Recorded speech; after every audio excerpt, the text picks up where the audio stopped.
One fine summer's day Earl Mar's daughter went into the castle garden, dancing and tripping along.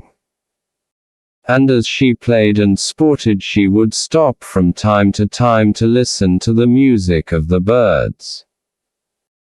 After a while, as she sat under the shade of a green oak tree, she looked up and spied a sprightly dove sitting high up on one of its branches. She looked up and said, "Coo, my dove, my dear, come down to me and I will give you a golden cage. I'll take you home and pet you well as any bird of them all." Scarcely had she said these words when the dove flew down from the branch and settled on her shoulder, nestling up against her neck while she smoothed its feathers. Then she took it home to her own room. The day was done and the night came on, and Earl Mar's daughter was thinking of going to sleep when, turning round, she found at her side a handsome young man. She was startled, for the door had been locked for hours. But she was a brave girl and said, "What are you doing here, young man, to come and startle me so? The door was barred these hours ago. However did you come here?" "Hush, hush," the young man whispered. "I was that cooing dove that you coaxed from off the tree." "But who are you then?" she said quite low, "and how came you to be changed into that dear little bird?" "My name is Florentine, and my mother is a queen, and something more than a queen, for she knows magic and spells, and because I would not do as she wished she turned me into a dove by day, but at night her spells lose their power and I become a man again. Today I crossed the sea and saw you for the first time, and I was glad to be a bird that I could come near you. Unless you love me, I shall never be happy more. But if I love you," says she, "will you not fly away and leave me one of these fine days?" "Never, never," said the prince. "Be my wife and I'll be yours forever. By day a bird, by night a prince, I will always be by your side as a husband, dear." So they were married in secret and lived happily in the castle, and no one knew that every night Coo my dove became Prince Florentine. And every year a little son came to them as bonny could be.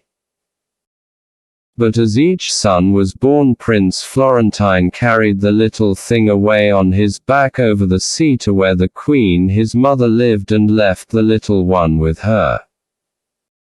7 years passed thus, and then a great trouble came to them. For the Earl Mar wished to marry his daughter to a noble of high degree who came wooing her. Her father pressed her sore, but she said, "Father dear, I do not wish to marry. I can be quite happy with Coo my dove here." Then her father got into a mighty rage and swore a great big oath, and said, "Tomorrow, so sure as I live and eat, I'll twist that birdie's neck," and out he stamped from her room. "Oh, oh," said Coo my dove, "it's time that I was away," and so he jumped upon the window sill and in a moment was flying away. And he flew till he was over the deep, deep sea, and yet on he flew till he came to his mother's castle. Now the queen his mother was taking her walk abroad when she saw the pretty dove flying overhead and alighting on the castle walls. "Here, dancers, come and dance your jigs," she called, "and pipers, pipe you well, for here's my own Florentine, come back to me to stay, for he's brought no bonny boy with him this time.